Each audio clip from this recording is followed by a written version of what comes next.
The rain in Howl-Verse always seemed to fall sideways. On nights like this, it battered against the glass towers downtown with a desperate fury, as if the city itself wanted to wash away its sins. Darius McCoy stood at the window of his campaign headquarters, staring down at the blurred smear of headlights crawling along the boulevard.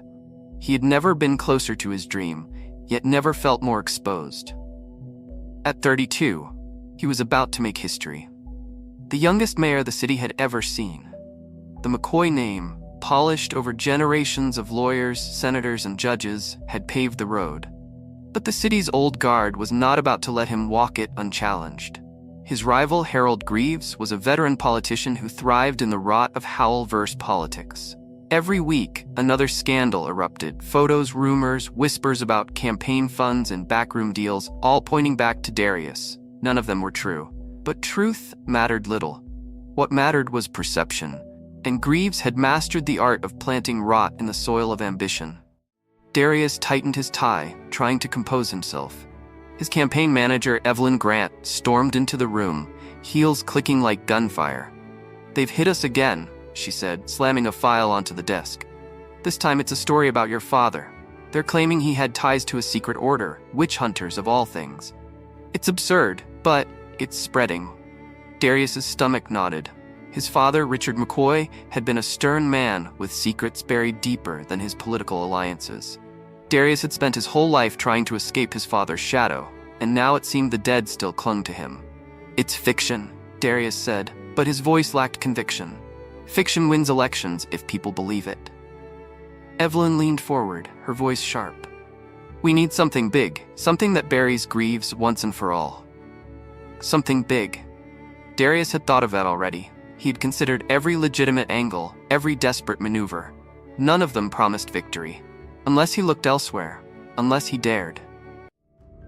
The first time he heard about them, it had been a rumor spoken in the quiet corners of the old quarter, the ancestral guardians. A pack of werewolves older than the city itself, living in the forgotten underworld of Howl-Verse. People whispered that they protected the city from shadows darker than corruption, darker even than politics. Darius had dismissed it as urban legend until one of his father's journals fell into his hands. He read it late into the night, candlelight flickering across yellowed pages. The McCoys, it claimed, had been witch hunters, a secret dynasty that fought creatures of the night. But more shocking was what he found written about himself, a prophecy. A bloodline that had been deliberately suppressed, locked away with rituals and fear. His father had done everything to ensure the McCoys remained human, but the blood was still there, waiting. The meeting was set at midnight. The rain had stopped, leaving the streets glistening like a mirror of stars. Darius descended into the abandoned subway tunnels beneath the city, guided only by a faint, unnatural light. He expected to find monsters. Instead, he found eyes, dozens of them, glowing faintly amber in the dark. "You came," a voice said. It belonged to a man, or something like a man, tall, broad-shouldered, with silver streaking his black hair. His presence carried weight, ancient and undeniable. "I need your help," Darius said, forcing his voice to remain steady. "You seek power," the man said, his eyes narrowed. "But power is never given freely. It must be awakened." Darius swallowed. "What does that mean?" The man smiled, revealing the faintest edge of fangs. "It means you are already one of us. Your father tried to bury it, but blood cannot be denied." The pack moved closer, circling him like shadows. Darius felt heat rise in his chest, a pulse of something primal, something that demanded to be unleashed. He thought of Greaves, of the humiliation of the city that needed saving. He thought of his ambition, sharp and unyielding. "I accept," he said. The air shifted. Pain like fire tore through his veins, dropping him to his knees. His bones cracked, his skin burned, and a howl ripped from his throat that did not sound human. The pack answered in unison, their voices merging into a chorus older than language itself. When it ended, he stood trembling, his senses sharpened, his heart pounding with new strength. He was not just Darius McCoy, politician. He was something else, something more. The campaign turned overnight. Darius walked into debates with a confidence that unsettled even the most seasoned journalists. He could read a room with uncanny precision, anticipate his opponent's every move, dismantle arguments before they were even spoken. Crowds cheered his speeches. claiming he spoke directly to their souls. Greaves faltered. His scandals lost traction. His attacks bounced harmlessly off the aura Darius carried now, an aura that whispered inevitability. On election night, the city erupted in celebration. Darius McCoy was mayor, the youngest, the most charismatic, the most beloved. Yet when the cheering died and the champagne glasses emptied, he felt the curse stir inside him. At night, he roamed the city's rooftops, drawn by instincts he couldn't control. He hunted in shadows, his senses tuned to the heartbeat of every soul in Howl-Verse. He was alive in ways he had never imagined, but he was no longer entirely himself. Weeks later, Evelyn barged into his office again, this time pale with fear. "Greaves is gone," she whispered. "Gone?" Darius frowned. "Dead. They found him in an alley, mauled." The word hit him like a blade. Mauled. He knew, deep inside, what had happened.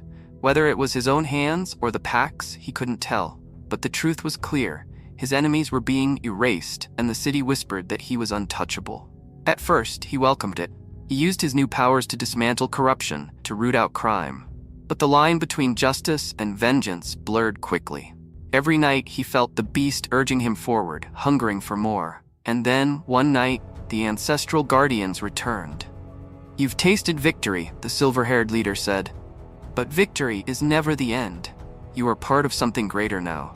Darius clenched his fists. "You tricked me. You said you'd give me power, but you awakened something I can't control." The leader's gaze softened. "We did not trick you. We revealed you. The scandals you faced were not Greaves's doing. They were ours. Tests, warnings. We needed to know if you were worthy of what you carry." Darius's chest tightened. The Guardians had orchestrated everything. The path, the trials, even his suffering. "Why?" he demanded. "Because Howl-Verse is not just a city. It is a gateway. There are threats darker than greed, darker than ambition. We stand against them, and now so must you." Darius staggered back, torn between fury and awe. His entire life had been a lie, his father's legacy a cage built of fear. But now the choice was his. The climax came one storm-racked evening, when the city council gathered for his State of the City address. Cameras flashed, reporters packed the hall, the entire city watching. Darius stood at the podium, heart pounding with the weight of two worlds. He could keep the lie alive. He could remain the perfect politician, using his powers to cement control, to rule unchallenged. Or he could speak the truth and risk everything. He looked out at the sea of faces, at Evelyn, at the ghosts of his family, at the city he both loved and feared. The beast stirred inside him, but for once he felt it not as a curse, but as a reminder of strength. "I have a confession," he began, his voice steady. "I am not like you, not entirely." Gasps rippled through the chamber. He felt eyes narrowing, suspicion growing. But he pressed on. "There's a darkness in the city, older than corruption, older than politics. And I carry that darkness in my blood. My name is Darius McCoy. I am a werewolf." The room exploded in chaos, shouts, accusations, fear. Yet Darius raised his hand, and the silence that followed was absolute. "I did not choose this, but I will choose what I do with it. I will not hide, and I will not use it for power or revenge. I will use it to protect this city, to guard it against what lurks beyond our sight. You may fear me, but know this. I fear nothing that threatens Howl-Verse." For a moment, no one moved. Then slowly applause began. First hesitant, then thunderous. Not everyone believed, not everyone trusted, but enough of them saw something they had never seen before. A leader who stood between two worlds and refused to bow to either. That night, alone in his office, Darius gazed out at the city. The rain had returned, washing the streets clean. He felt the weight of his choice, the uncertainty of what lay ahead. But he also felt something he had not known in years. Hope. Howl-Verse was a city of shadows, but now it had a guardian. Not just a mayor, not just a wolf. Something new, something greater. And as the howl rose over the skyline carried by wind and storm, Darius McCoy knew his story was only beginning.